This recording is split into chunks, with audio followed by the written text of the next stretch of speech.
Hello! In this video I will show you how to install Firefox browser on TECNO Spark 30.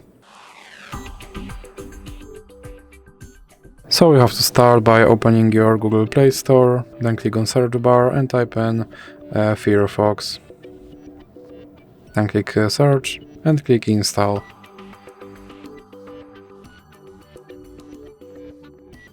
Now you can click open.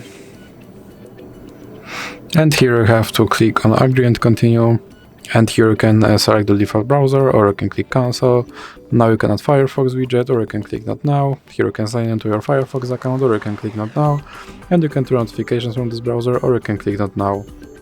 Now you can select your theme, or you can click save and continue, and you can pick your turbo placement, or you can click save and continue again.